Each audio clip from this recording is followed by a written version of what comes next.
뉴스타트 3부로 이어갑니다. 에브라임 라이시 대통령의 사망으로 충격에 빠진 이란이 5일간의 국가 애도 기간을 선포했습니다. 모하마드 모크베르 수석 부통령이 대통령 직무대행을 맡은 가운데 다음 달 28일로 대통령 보궐선거일을 확정했습니다. 김지영 기자가 취재했습니다.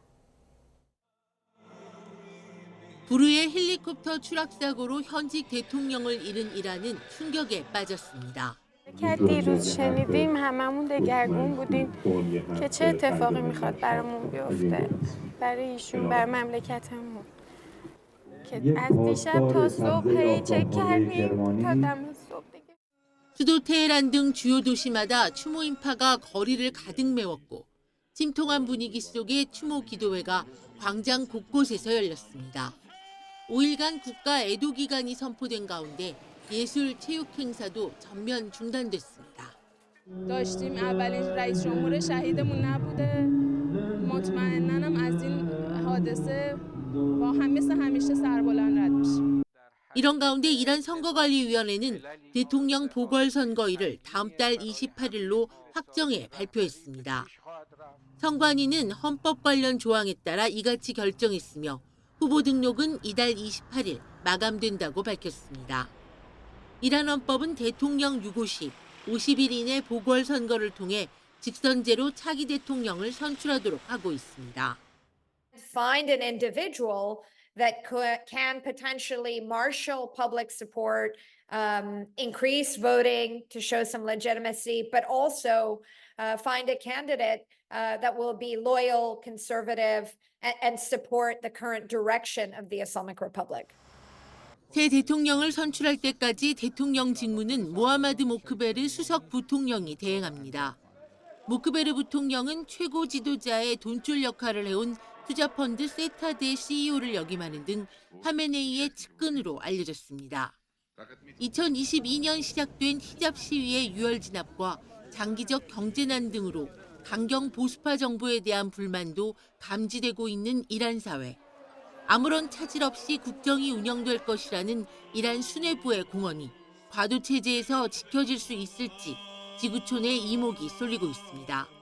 YTN 김지영입니다. 이란 대통령의 헬기 추락에 따른 사망 소식에도 국제유가는 하락세로 마감했습니다. 오늘 뉴욕 상업거래소에서 6월 인도분 서부 텍사스산 원유는 0.26달러, 0.32% 하락한 배럴당 79.8달러의 거래를 마쳤습니다. 주말에 전해진 이란 대통령의 헬기 추락에 따른 사망 소식은 중동 관련 지정학적 위험을 높였지만 테러가 아닌 악천후에 따른 사고로 발표되면서 중동 위험은 소강 상태로 바뀌었습니다. 국제형사재판소가 네타냐후 이스라엘 총리와 하마스 지도부에 대한 체포영장을 동시에 청구했습니다. 양쪽 모두의 전쟁 범죄와 반인도적 범죄 혐의를 적용했습니다. 홍주혜 기자입니다. 지금까지 3만 5천여 명의 목숨을 앗아간 이스라엘과 하마스의 전쟁. 개전 7개월여 만에 국제형사재판소 ICC가 양측 수뇌부를 향해 칼을 겨눴습니다. 이스라엘 네타냐후 총리, 갈란트 국방장관과 함께 하마스에선 시나르와 데이프, 하니에 등 지도부 3명에 대해 체포영장을 청구했습니다. 전쟁 범죄와 반인도적 범죄 혐의를 적용했습니다. 구체적으로는 이스라엘은 가자 전역에서 민간인의 생존에 필수적인 것들을 의도적이고 체계적으로 박탈했다고 지적했습니다. 하마스엔 살인과 인질 납치, 성범죄에 대해 책임을 물었습니다. It's my strong conviction that if we do not demonstrate our willingness to apply the law equally, if it is seen as being applied selectively, we will be creating the conditions for its complete collapse. 이제 공은 판사 3명으로 이루어진 ICC 전심 재판부로 넘어갔습니다. 만약 체포영장이 발부되면 신병을 확보하는 것도 이론적으론 가능해집니다. 그러나 이스라엘은 회원국이 아니라서 ICC의 관할이 아니라고 주장합니다. 이스라엘의 동맹으로 역시 ICC에 가입해 있지 않은 미국도 이 점을 문제 삼고 있습니다. The United States has been clear since well before the current conflict that the ICC has no jurisdiction over this matter. The ICC was established by its state parties as a court of limited jurisdiction. 또 이스라엘은 ICC가 체포영장을 청구한 건 그 자체로 범죄라며 규탄했고 하마스도 ICC가 사형 집행인과 피해자를 동일시하고 있다며 반발했습니다. YTN 홍주혜입니다. 지난 2일 야당 주도로 국회 본회의를 통과한 최상병 특검법 제2요구, 즉 대통령 거부안이 오늘 국무회의에 오를 전망입니다. 한덕수 국무총리는 오늘 국무회의 전 모두 발언을 통해 특검법의 부당성 등을 설명한 뒤 제2요구안을 심의 의결할 것으로 보입니다. 제2요구안이 의결되면 윤 대통령은 이를 재가하는 형태로 거부권 행사 여부를 최종 결정하게 됩니다. 윤 대통령이 거부권을 행사한다면 지난해 4월 양곡관리법에 대한 첫 거부권 행사 이후 이번이 10번째로 기록될 것으로 보입니다. 해병대 서상병 순직 사건 외압 의혹을 수사하는 공수처가 진술이 엇갈리는 당사자들을 오늘 함께 불러 조사를 진행합니다. 고위공직자 범죄수사처는 오늘 오전 김계환 해병대 사령관을 피의자 신분으로 다시 불러 조사합니다. 오후에는 박정훈 전 해병대 수사단장도 부르는데 이른바 대통령 경로설 등 두 사람의 엇갈린 진술을 두고 대질 조사를 검토하고 있습니다. 앞서 박 전 단장은 해병대 수사 결과를 보고받은 뒤 VIP가 경로하면서 장관과 통화했다는 말을 김 사령관에게 들었다고 주장했지만 김 사령관은 이를 부인하고 있습니다. 김건희 여사의 명품 가방 수수 의혹을 고발한 백은종 서울의 소리 대표가 8시간 반 동안 검찰 조사를 받았습니다. 백 대표는 수사팀에 김 여사가 인사청탁을 받았다는 물증이라며 메시지 대화 내용을 제출했다고 밝혔습니다. 김태원 기자입니다.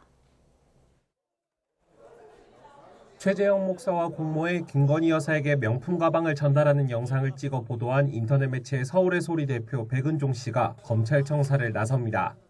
검찰이 윤석열 대통령 부부를 청탁금지법 위반 혐의 등으로 고발한 백 씨를 고발인 신분으로 불러 조사한 겁니다.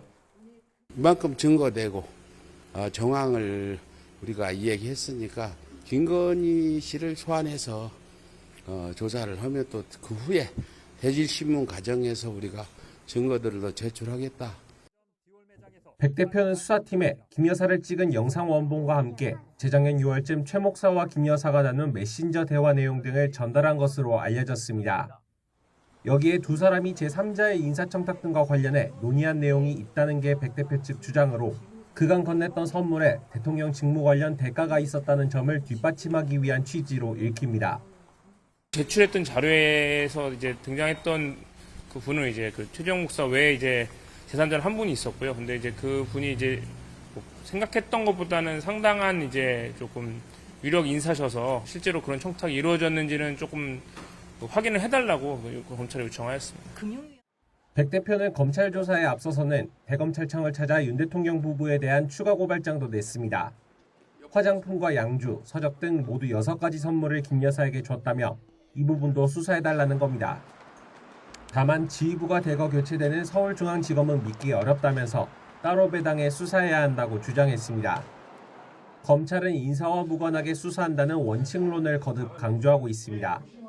김 여사에 대한 조사 여부나 방식은 여전히 물음표로 남은 가운데 김 여사가 받았다는 책을 아파트 분리수거장에서 습득했다는 주민 권모 씨를 참고인 신분으로 곧 조사합니다.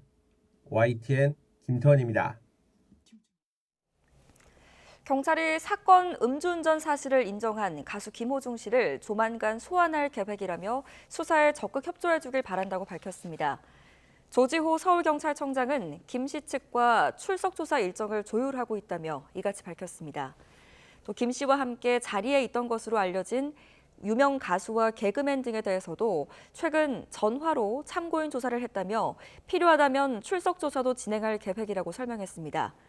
지난 16일 김 씨의 소속사와 자택을 압수수색한 경찰은 법무부를 통해 김 씨와 김 씨 매니저, 소속사 관계자 등 4명에 대해 출국 금지 조치도 완료했습니다. 가수 김호중 씨가 뒤늦게 음주운전 사실을 인정한 뒤에 후폭풍이 이어지고 있습니다. 김 씨가 팬카페에 복귀를 암시하는 글을 올린 것을 두고도 논란이 일었습니다. 김승환 기자입니다. 김호중 씨는 사고 뒤 지난 11일부터 태연히 경기 고양에서 순회 공연을 열었습니다. 음주운전 의혹에 불이 붙은 지난 주말에도 이틀간 창원에서 콘서트를 강행했습니다. 환불을 원했던 일부 팬들에게 제대로 된 조치도 취하지 않은 데다 콘서트 취소를 기다렸는데 취소가 안 되더라고요. 환불 문의를 하니까 환불이 좀 어렵다, 수수료를 내야 한다고 하더라고요. 공연 중에도 진실은 밝혀질 거라며 팬들을 속인 김 씨는 공연이 끝난 뒤에야 음주 사실을 실토했습니다. 사고 뒤 잇따라 진행한 공연으로만 수십억 원의 매출을 올렸을 거로 추정되는데 대규모 환불과 위약금 발생을 막기 위해 거짓말로 시간을 끈 게 아니냐는 지적이 나옵니다. 이런 가운데 오는 23일부터 열릴 슈퍼클래식 공연은 김 씨가 출연한 가운데 그대로 진행될 전망입니다. 공연 주관사가 대체 출연자를 찾지 못했기 때문인데 주최 측인 KBS는 명칭과 로고 사용을 금지하며 손절에 나섰습니다. 다음 달 초 경북 김천 순회 공연도 주최사이자 연출 담당인 회사가 불참을 선언한 상황. 경찰이 김 씨 신병 확보에 나설 수도 있는 만큼 향후 공연 진행 여부는 불투명 그 자체입니다. 이에 따라 김 씨의 금전적 책임이 눈덩이처럼 불어날 수 있다는 전망도 나옵니다. 광고 계약, 출연 계약, 콘서트 계약에 위약금 규정들이 있습니다. 아마 그 위약금들이 얼추 다 계약을 봐야겠지만은 수십억에서 수백억이 닿을 수도 있겠죠. 뒤늦게 고개를 숙인 김 씨. 하지만 팬카페에선 모든 결과가 나온 뒤 돌아오겠다며 사실상 복귀를 시사했고 일부 팬들은 자책하지 마라, 누구나 실수는 한다라며 여전히 김 씨를 감싸기에 급급했습니다. 거짓말로 일관하며 일정을 밀어붙인 김 씨와 소속사. 강성 팬덤 뒤에 숨어 대중의 신뢰를 저버렸다는 비판을 피하긴 어려워 보입니다. YTN 김승환입니다.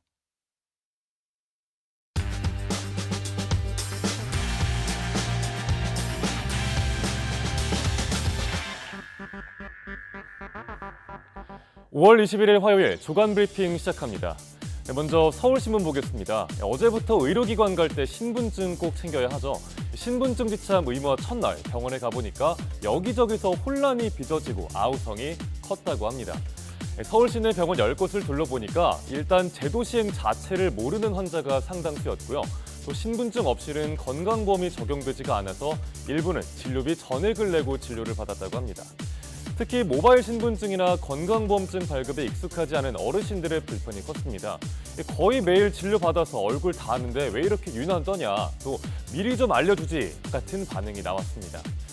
어제부터 시행된 요양기관 본인 확인 강화제도 다른 사람 신분을 도용해서 건보 혜택을 누리는 걸 막으려고 도입했습니다.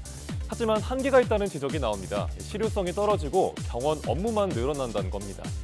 국민건강보험공단이 병의원의 행정 부담을 떠넘기는 행정이라는 의협의 비판까지 함께 담고 있습니다. 다음으로 한국일보 보겠습니다.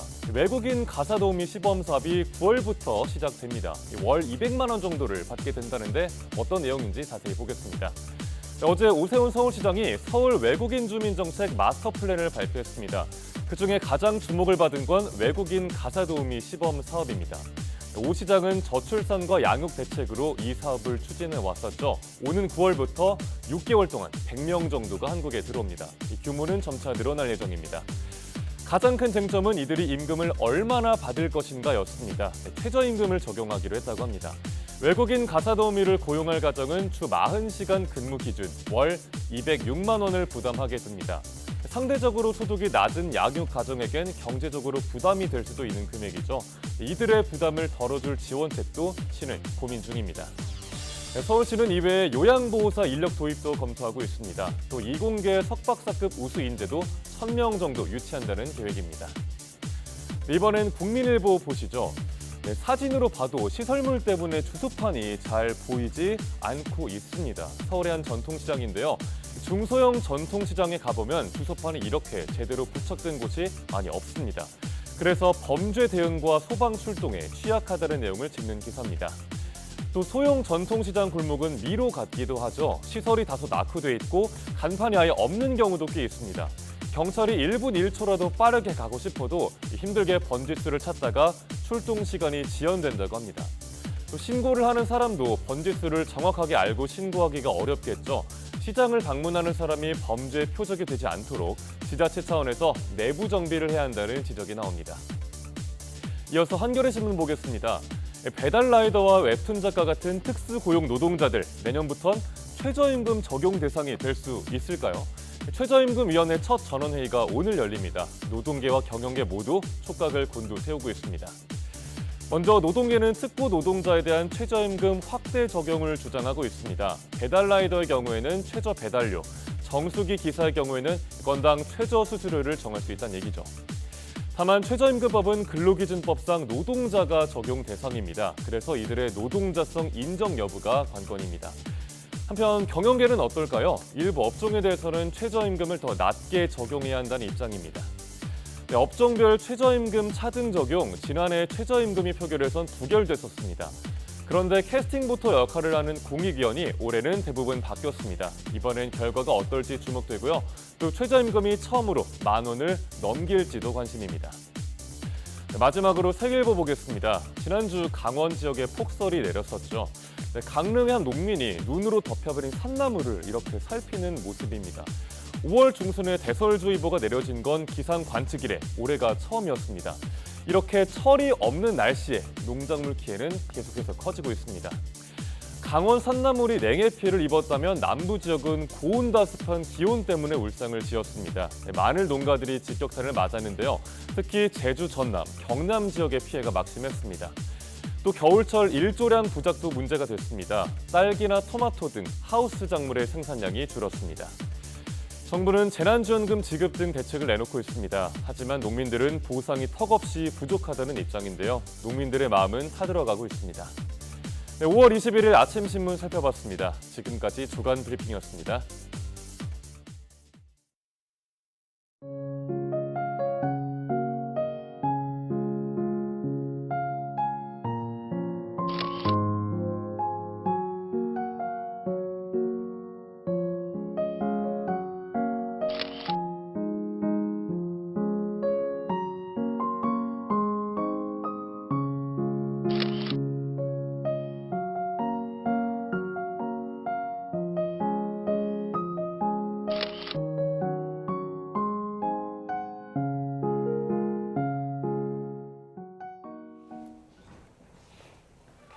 오늘 열리는 재판 알아보겠습니다. 지난 2018년 지방선거 당시 민주당 후보였던 송철호 전 울산시장의 당선을 위해 청와대가 개입했다는 의혹을 다투는 항소심 재판의 첫 공판이 오후 2시 반부터 진행됩니다. 앞서 1심은 경쟁자였던 김기현 전 울산시장에 대한 수사를 청탁한 혐의로 송철호 전 울산시장에게 징역 3년을, 청탁을 전달받아 수사를 지휘한 혐의를 받는 황운하 의원에게 징역 3년을 선고했습니다. 오늘 재판에는 전 울산경찰청 정복과장이 증인으로 나올 예정입니다. 10시 반부터는 대장동 개발 비리와 성남FC 불법 후원 의혹 사건에 대한 공판도 이어집니다. 대장동 민간업자 남욱 변호사가 증인으로 출석할 예정인데 정진상 전 실장 측 반대 신문이 예정되어 있어서 민주당 이재명 대표는 참석하지 않습니다. 오전 10시에는 경찰에 신변보호를 요청한 채무자를 지구대까지 쫓아가 협박한 불법 대부업체 일당에 대한 1심 선고가 내려집니다. 이들은 피해자에게 인터넷 도박을 권해 수천만 원의 빚을 지게 한 뒤 감금하고 협박한 혐의 등으로 지난해 구속됐습니다. 같은 시각 신상정보라는 이름의 텔레그램 비밀 대화방을 만든 뒤 성착취물 7,100여 개를 올리고 피해자들의 신상정보까지 공유한 혐의를 받는 남성에 대한 2심 판단도 나옵니다. 이 남성은 입대 후 군인 신분으로 계속 대화방을 운영한 것으로 조사됐는데 앞서 1심은 징역 11년을 선고했습니다. 서울 노원구에서 승용차가 버스 정류장으로 돌진해서 70대 운전자가 다쳤습니다. 경남 진주에서는 차량 석 대가 추돌하면서 3명이 다쳤습니다. 밤사이 사건 사고 소식 이형원 기자입니다. 흰색 차량이 도로를 가로질러 인도 위에 걸쳐 있습니다.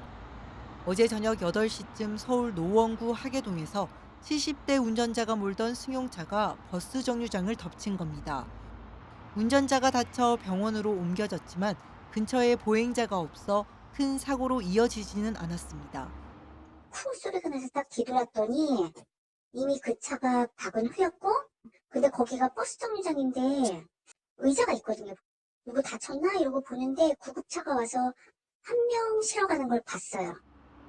사고 수습으로 도로 일부가 1시간 가까이 통제되면서 퇴근길 운전자들이 불편을 겪기도 했습니다. 경찰은 주차 정산을 하던 운전자 부주의로 사고가 났다고 설명했습니다. 도로 한복판에 승용차들이 찌그러진 채 멈춰서 있습니다.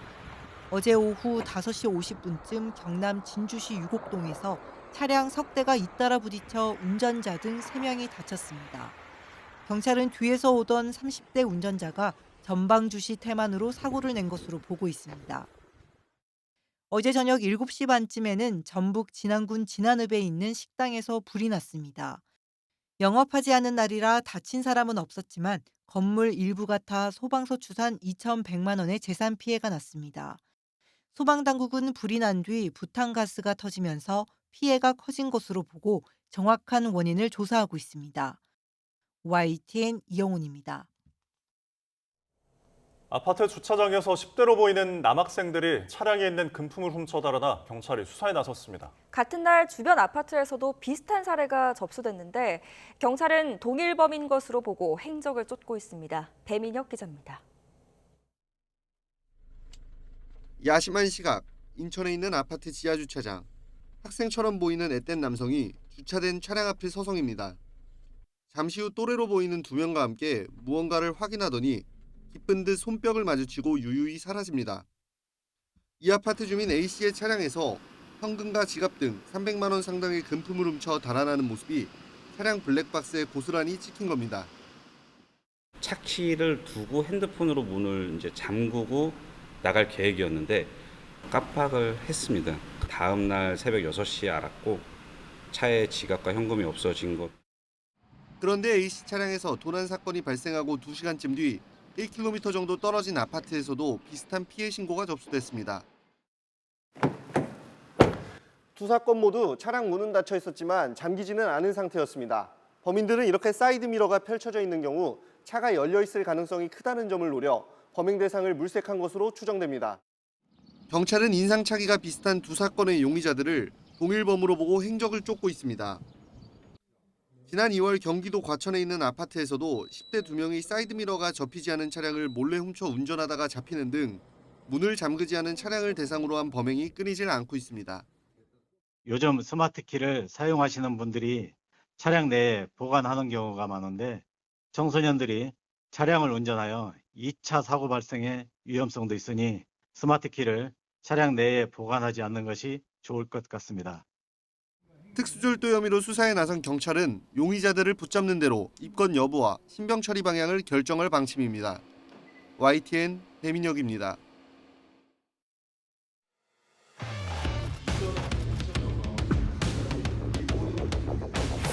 번복하는 일이 생기니까 국민으로서 소비자로서 혼란스러운 부분도 있고 그러면 이런 거를 우려하지 않고 정책을 발표했나 싶어서 못 믿어온 부분도 있고 요새 상인들은 작은 부품들은 뭐 동네에 있지도 않고 그런 거 가지고 뭐 해서 먹고 사는 사람들도 얼마나 많은데 불가능한 일을 얘기를 하니까 저희 같은 이런 조그만 가게도 그렇게 운영은 안 해요.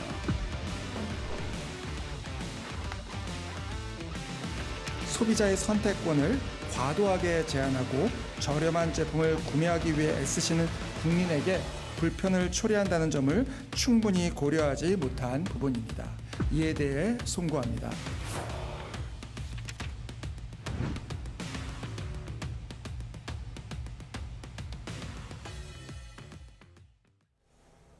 네, 최신 경제 소식을 빠르고 친절하게 전해드립니다. 스타트 경제, 오늘은 허준영 서강대학교 경제학부 교수와 함께하겠습니다. 어서 오십시오. 네, 어서 오십시오.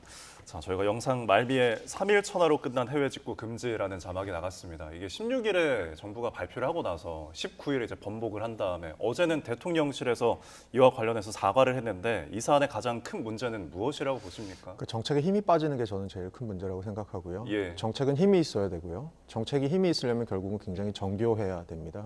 그렇게 생각을 하는데 지금은 어쨌든 간에 정부가 정책을 내놨다가 소비자들의 반발이 생각보다 거세니까 다시 한 발 뒤로 물러서는, 사실 아까 말씀 나온 대로 오락가락 갈팡질팡하는 정책이라는 게 결국은 어떤 소비자들이나 국민들의 지금 혼란을 오히려 좀 가중시키는 부분이 있는 것 같고요. 예. 더 뼈아픈 부분은 이번이 처음이 아니라는 거죠. 예전에 5세 입학의 문제도 그랬었고요. R&D 예산도 줄였다가 늘렸다가 하는 부분. 여러 가지 부분에서 정책이 조금 점점 힘을 잃고 있는 것 같은 생각이 들어서 그런 의미에서는 좀 이번이 조금 어떤 전환의 계기가 되었으면 하는 마음이 있습니다. 네. 알겠습니다. 그래서 정부가 새롭게 내놓은 대책을 보면 80개 제품에 해당하는 것의 유해성을 확인한 후에 이제 그것에 대해서 이제 수입을 금지하겠다 이렇게 밝혔는데 여기에서 실효성이 있겠느냐라는 의문이 나오더라고요. 어떻게 생각하십니까? 이게 사전적으로 어떤 우리가 뭐 KC 인증 같은 걸 받는 것과는 달리 사후적으로 유해성 검증을 한다는 건 이미 행정력이 그게 엄청나게 들어간다는 거죠. 예. 지금 그리고 이미 굉장히 늘어나 있는 해외 직구 시장, 예를 들어서 지난해 거래액이 뭐 거의 한 6조 정도 넘는 네. 거래액인데요. 이렇게 큰 거래 규모를 검사를 하려다 보면 행정력이 엄청나게 들어가게 되죠. 그래서 과연 이것이 정말 실현 가능한 정책인가 이런 이슈들이 있을 수 있을 것 같습니다. 예, 해외 직구로 들어오는 물량이 하루에만 46만 건이라고 하더라고요. 굉장히 대단한 물량인데, 근데 그럼에도 최근에 이제 유해성이 확인되면서 이런 안전성에 대한 의문 때문인지 좀 중국 온라인 쇼핑 그 플랫폼에 대한 매출이 좀 급감을 했더라고요. 이게 카드사 데이터는 거의 실시간으로 뜨기 때문에 네. 이것을 분석을 해보니까 지난달에 비해서 매출액이 한 40% 정도 감소한 것으로 나타났고요. 특히 매출액 감소가 어디서 많이 나타났냐면 5천 원 미만의 제품이나 5천 원에서 10,000원 사이의 제품, 좀 저가 제품에서 많이 나타났던 거고요. 사실 저희가 보면 뭐 어린이용품이나 생활용품의 유해성 문제, 그리고 장신구에서 뭐 꽤 많은 발암물질들이 많은 비중으로 나왔다 이런 얘기들이 나오다 보니까 아무래도 한때는 싼 게 비지떡이라고 소비를 하시다가 조금 이런 민감한 부분들에 있어서 국내 소비자들이 약간 등을 돌리는 부분이 생기고 있지 않은가라는 생각이 들고요. 또 한편으로 근데 또 한편으로는 좀 재밌는 부분은 이렇게 C-커머스에 대해서 저희가 그러니까 중국산 온라인 플랫폼에 대한 수요가 좀 줄면 국내산 E-커머스에 대한 수요가 느냐 그것도 아니었던 것으로 지난달에 드러났습니다. 네. 국내산도 국내 E-커머스에 대한 수요도 한 5% 정도 매출 감소가 있었어서 사실은 전반적으로 지금 E-커머스 시장이 지난달 대비 이번 달에 약간 조금 둔화된 경향은 보이고 있습니다. 중국 플랫폼의 어떤 그 매출이 급감하면 우리나라 기업들의 또 매출은 올라야 하는데 그렇지 않다는 말씀을 해주셔서요. 근본적으로 우리 국내 유통업체들의 어떤 경쟁력을 높여야 하는 거 아니냐 이런 지적도 나오던데 어떻게 보세요? 지난달에 한 19세에서 49세까지 설문조사를 한번 해봤어요. 한 500명 좀 안 되는 설문조사 표본을 가지고 했는데 그래서 중국산 어떤 플랫폼의 장점은 1위로 뽑으신 게 결국은 저렴한 가격이었고요. 우리나라 플랫폼 이커머스의 장점은 가장 큰 거는 주문 결제가 편리하다, 그리고 배송 서비스 품질이 괜찮다, 그리고 신뢰할 수 있다라는 부분이거든요. 그러면 결국은 우리나라 이커머스가 중국 대비 잘할 수 있는 것, 그리고 잘해야 하는 것에 대한 답은 좀 나온 것 같습니다. 한편으로는 소비자들에게 계속해서 신뢰를 쌓으면서 안정적이고 양질의 상품을 공급하는 것이 중요하고 이것을 빠르게 배송하는 것도 굉장히 중요한 부분이겠죠. 거기다가 최근 들어서 국내 이커머스들이 요거에서 조금 더 더해서 차별화 전략 같은 것들을 하고 있습니다. 어떤 차별화 전략을 하고 있냐 하면 쿠팡 같은 경우는 최근에 멤버십 인상을 좀 하면서 멤버들에게 조금 혜택을 늘리거나 이렇게 하는 부분을 하려고 하고 있고요. 뭐 다른 업체들에서는 제품의 차별화도 좀 갖고 가고 있습니다. 어떤 업체는 조금 더 식품 쪽에 조금 더 좋은 것들을 가져온다거나 어떤 곳에서는 조금 더 딴 곳에서는 다루지 않는 물건들을 다룬다거나 이런 식으로 좀 국내 이커머스들의 차별화 전략이 있는 상태거든요. 이것들이 아무래도 중국산 플랫폼, 사실 중국산 플랫폼은 가격 경쟁력 측면에 있어서는 사실 상대를 하기가 굉장히 힘들거든요. 결국은 그러면 고품질 전략, 차별화 전략, 고가 전략 뭐 이렇게 가는 것들이 결국은 중요한 부분이 아닐까라고 보고 있습니다. 아무래도 고물가가 여전하다 보니까 소비자들이 좀 가성비 제품을 찾다 그런 시장이 좀 반응이 나오는 것 같습니다. 네, 맞습니다. 자, 다음 소식 살펴보면요. 지금 이제 금과 구리 가격이 역대 최고 수준을 나타냈습니다. 이 배경이 무엇인지 짚어주실까요? 네, 금 같은 경우는 올 초에 한 온스당 2,000달러 중반대에서 거래되던 게 지금 보니까 한 2,450달러 정도까지 올라와 있는 상태이고요. 뭐 금 가격이 이렇게 오른 것은 아무래도 금의 안전자산으로서의 가치가 굉장히 중요한 것 같습니다. 최근에 어쨌든 간에 중동에서 뭐 지정학적 위기가 계속 벌어졌다가 사라졌다 벌어졌다 사라졌다, 가장 최근에는 이란 대통령이 사망하는 사고까지 있었습니다만 어쨌든 간에 이런 일이 있을 때마다 이제 금 가격은 조금 올라가는 경향이 있는 것 같고요. 네. 아무래도 안전자산에 대한 선호가 좀 있는 것 같습니다. 네. 그리고 구리 같은 경우는 대표적인 산업재거든요. 저희가 예. 구리 박사라고 얘기를 많이 하는데 아, 결국은 구리가 어디에 많이 쓰냐면 전기를 배선할 때, 전기를 송전할 때 굉장히 많이 쓰입니다. 물론 그 전도율은 은이 더 좋은데요. 은은 예. 비싸잖아요. 그렇죠. 그래서 보통 구리를 많이 쓰는데 결국은 이제 전선을 갖고 배선을 송전을 많이 하는 건 결국은 산업 활동이 좋을 때 이런 것들을 많이 하게 되는 거거든요. 그래서 구리 가격이 좀 올라가는 거는 전반적으로 그런 것도 있는데 약간 수요 공급도 봐야 될 부분은 있는 것 같습니다. 네. 지금 보면 얼마 전에도 뭐 뉴스에도 나왔지만 브라질이 폭우라고 하는데 브라질이 폭우인 이유가 적도 부분의 해수면 온도가 상승한 엘니뇨 현상이 되게 심하고 그것이 가장 큰 피해를 주는 것이 지금 남미라고 하는데요. 예. 구리 광산이 남미에 많이 있습니다. 그러면 아무래도 폭우나 엘니뇨 같은 것이 있으면 광산 쪽에서 조금 공급 제약이 올 수가 있고요. 그리고 예. 중국에서는 약간 산업 활동이 올해 안 좋을 것으로 예측이 돼서 구리 광산은 남미에 많이 있지만 구리 재련소는 또 중국에 많이 있습니다. 그래서 중국에서 재련소들에서 올해 감산하는 부분이 하나. 이게 이제 공급 측면의 두 가지 이유고요. 수요 측면에서 봤을 때는 그 제가 아까 말씀드린 대로 이 송전을 하는데 굉장히 중요하다고 했지 않습니까? 최근 들어서 AI, 데이터 센터 여기에 있어서 전력 수요가 굉장히 늘어나고 있지 않습니까? 이런 측면에 있어서 수요 측면의 압력도 좀 있는 것 같아서 구리 가격도 지금 뭐 거의 사상 최고치를 매일매일 경신하는 그런 과정이 돼가고 있습니다. 네, 뭐 이런 공급 차질 우려뿐 아니라 지정학적 긴장감은 계속되고 있는데 말씀하신 것처럼 이란 대통령이 또 사망하기도 했고요. 그럼에도 불구하고 지금 국제유가는 하락 전환했습니다. 왜 그런 건가요?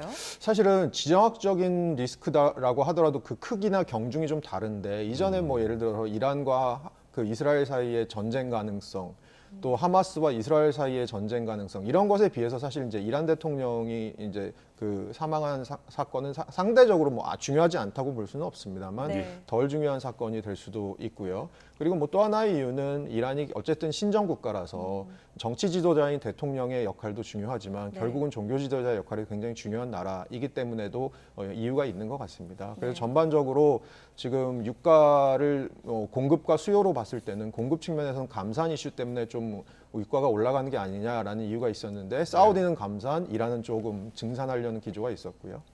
네, 그리고 수요 측면에서는 어쨌든 간에 글로벌 경기가 조금은 나아지고 있습니다만은 급격한 반등으로 가지는 않은 상황에서 수요 측면에서 큰 변화가 없다. 그러면 결국 이제 유가는 당분간은 큰 이벤트가 생기지 않는 한 큰 변화의 흐름이 없는 상태로 가지 않을까라고 보고 있습니다. 네, 뭐 일각에서는 지정학적 이슈가 늘 몇 년째 계속 함께하다 보니까 거기에 둔감해진 게 아니냐라는 의견도 나오고 있습니다.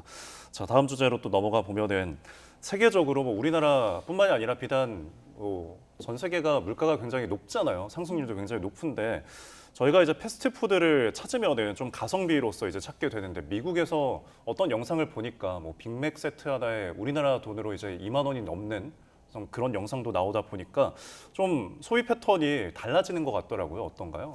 제가 보기에는 가장 저렴했던 제품들의 소비가 좀 줄 수 있고요. 그 바로 위쪽에 있었던 제품들의 소비가 약간 느는 경향이 약간 보이더라고요. 빅맥을 보니까 결국은 저희가 맥도날드에 갔던 이유 중에 가장 큰 것 중에 하나는 저렴하고 빠르다라는 거, 특히 저렴하다였었는데 이 가격이 전반적으로 오르다 보니까 맥도날드도 더 이상 저렴하지 않게 되는 거죠. 그러면 두 분께서는 그냥 맥도날드 가느니 맥도날드보다 약간 더 건강하게 먹을 수 있으면서도 맥도날드랑 가격 차이가 그렇게 크지 않은 그런 데를 가는 게 차라리 낫겠다라는 생각을 하실 수 있겠죠. 그래서 미국에서 최근 들어서 각광을 받고 있는 이 멕시칸 음식점이 치폴레라고 하는 그래서 브리또 같은 거 파는 집인데요. 상대적으로 재료가 좀 신선해 보이고 음식이 건강해 보이고 이런 곳들이 최근 들어서 매출이 좀 늘고 있다고 합니다.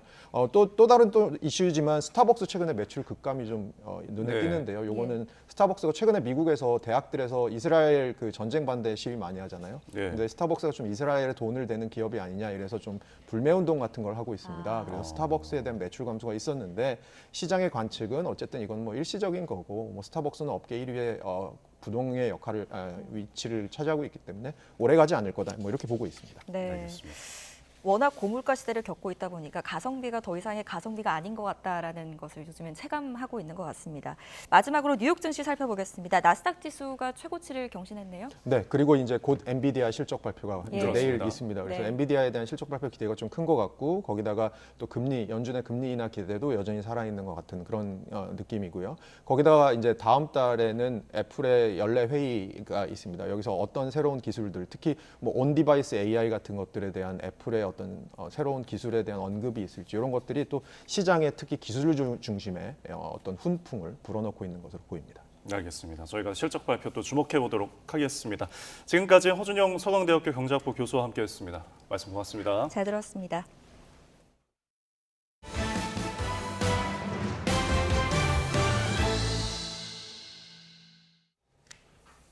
새 사령탑을 찾는 데 애를 먹고 있는 대한축구협회가 다음 달 열리는 월드컵 예선도 임시 감독에게 맡기기로 했습니다. 시간에 쫓겨 부랴부랴 김도훈 전 울산 감독에게 2경기 지휘봉을 맡겼습니다. 이경재 기자입니다.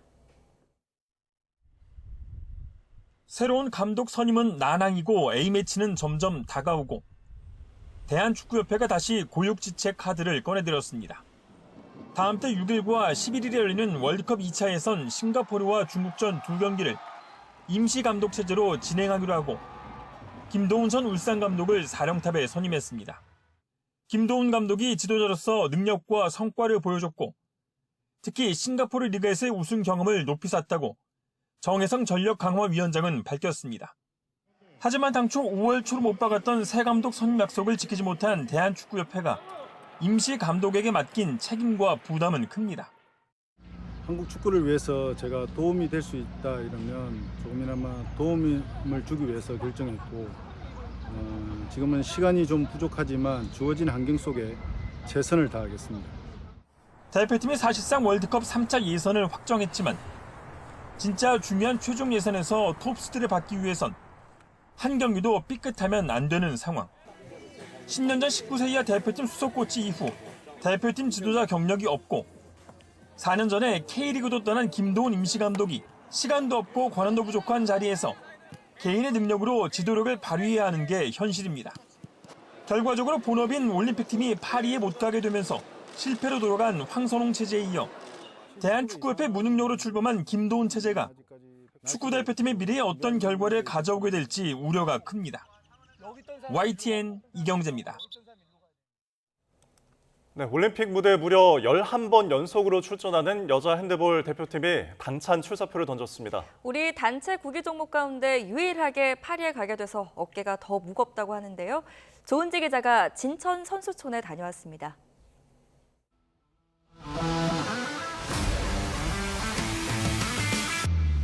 진천 선수촌에서 손발을 맞춘 지 꼭 일주일째 여자 핸드볼 대표팀이 파리올림픽 담금질에 한창입니다.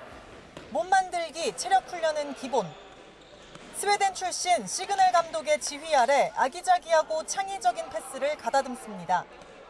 여자 핸드볼은 1984년 LA부터 지난 도쿄 대회까지 올림픽에 11번 연속 출전한 단골 손님입니다. 그동안 따낸 메달만 6개. 이번엔 유독 어깨가 무겁습니다.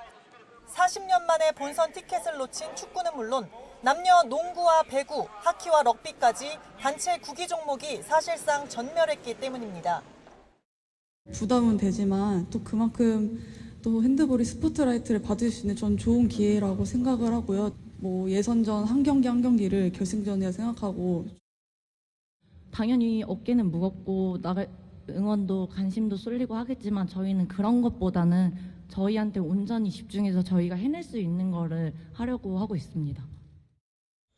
올림픽 무대를 밟아본 선수가 고작 5명, 젊은 피로 세대 교체한 우생수는 매일매일 한 뼘씩 발전하겠다고 입을 모았습니다. 다만 덴마크와 노르웨이, 시그널 감독의 조국 스웨덴까지 조편성은 만만치 않습니다. 모든 경기 총력전으로 8강에 오르는 게 1차 목표입니다. 협회는 첫 승에 1인당 300만 원, 두 번째 승리부턴 500만 원씩 포상금을 내걸었고 금메달을 따면 1억, 두둑한 당근을 약속했습니다. We are quicker and we are more tricky. You are very good at helping each other, fast and aggressive. 대표팀은 다음 달 1일까지 이곳 선수촌에서 꼭 20일 집중훈련을 마친 뒤 유럽 2차례 전지훈련을 통해 파리올림픽 반전 드라마를 준비합니다. 진천 선수촌에서 YTN 조은지입니다. 반려견 훈련 전문가인 개통령으로 불리는 강형욱 보듬컴퍼니 대표가 직장 내 괴롭힘 의혹에 휩싸이면서 고정 출연 중이던 예능 프로그램으로 불똥이 튀었습니다. 2019년 11월부터 매주 월요일 저녁에 방송되는 KBS 개는 훌륭하다는 어제 결방됐고 다른 프로그램으로 대체 편성됐습니다. 다음 주에도 결방할지 프로그램이 재개될지는 미정입니다. 최근 구직 플랫폼에는 강 대표가 운영 중인 보듬 컴퍼니에서 직장 내 괴롭힘을 당했다는 후기가 다수 제기돼 논란이 일었습니다. 작성자들은 강 대표 등 경영진이 메신저를 감시하고 수시로 업무 외의 일을 시켰다며 퇴사 이후 공황장애와 불안장애, 우울증으로 정신과에 다니고 있다고 주장했습니다. 또 다른 퇴사자는 강 대표의 유튜브 계정 영상에 재직 사실을 인증한 뒤 배변 봉투에 담긴 스팸 6개를 명절 선물로 받아 치욕스러웠다고 적었습니다. 풍수해 등 자연재난에 대비하기 위한 상반기 재난 대응 안전한국 훈련이 시작됐습니다. 행안부는 경기 화성시와 경남 김해시를 시작으로 31일까지 88개 기관이 주관하는 훈련을 한다고 밝혔습니다. 특히 최근 3년 동안 호우나 태풍으로 특별 재난 지역이 선포됐던 지자체는 주민 대피가 포함된 풍수해 훈련을 의무적으로 진행합니다. 오늘은 전국이 대체로 맑은 가운데 서쪽 지방을 중심으로 기온이 크게 오르겠습니다. 반면 동해안 지역은 동풍이 불며 한낮에도 비교적 선선하겠다고 하는데요. 자세한 날씨 알아보겠습니다. 신미림 캐스터. 네, 상암동 야외 스튜디오에 나와 있습니다. 네, 어제는 남부지방이 한여름처럼 더웠는데 오늘은 좀 다르다고요? 네, 어제는 남부지방을 중심으로 기온이 크게 올랐다면 오늘은 서울 등 서쪽 지방을 중심으로 여름더위가 나타나겠습니다. 오늘 서울의 한낮 기온은 28도로 어제보다 5도가량이 높겠는데요. 반면 동풍이 불어드는 동해안 지방을 중심으로는 포항이 19도 선에 머무는 등 한낮에도 선선함이 감돌겠습니다. 자세한 지역별 기온부터 살펴보도록 하겠습니다. 현재 서울 기온은 16.7도, 대전은 17도로 출발하고 있습니다. 한낮에는 기온이 크게 올라서 일교차가 10도 이상 크게 벌어지겠는데요. 오늘 서울 낮 기온은 28도, 전주 29도 등으로 예년 기온을 2, 3도가량 웃돌며 덥겠고요. 동해안 지역은 강릉 22도, 울산은 20도 선에 머물겠습니다. 네, 그리고 하늘 표정도 궁금한데요. 전국적으로 쾌청하다고요? 네, 어제는 서울 등 중부지방을 중심으로 하늘빛이 다소 흐렸는데요. 오늘은 다시 맑고 파란 하늘을 되찾겠습니다. 하지만 맑은 하늘에 강한 볕이 내리쬐며 자외선도 무척 강하겠습니다. 오늘은 경북을 제외한 전국 대부분 지역에서 자외선 지수가 매우 높은 수준까지 지속했습니다. 외출 시에는 자외선 차단제를 2-3시간마다 꼼꼼히 덧발라 주셔야겠고요. 또 오후에는 오존 농도까지 짙어지는 만큼 한낮 장시간 야외 활동은 자제해 주시는 게 좋겠습니다. 남은 한 주간 전국이 대체로 맑은 가운데 초여름 더위가 이어지겠고요. 특히 영남 내륙을 중심으로는 낮 기온이 30도 안팎까지 크게 오르겠습니다. 또 오늘 오전까지 중부와 전북을 중심으로는 짙은 안개가 낄 것으로 보이니까요. 출근길 교통안전에도 각별히 주의하셔야겠습니다. 지금까지 YTN 신미림입니다. 이상으로 뉴스타트를 마칩니다. 활기찬 하루 보내십시오. 시청해주셔서 고맙습니다.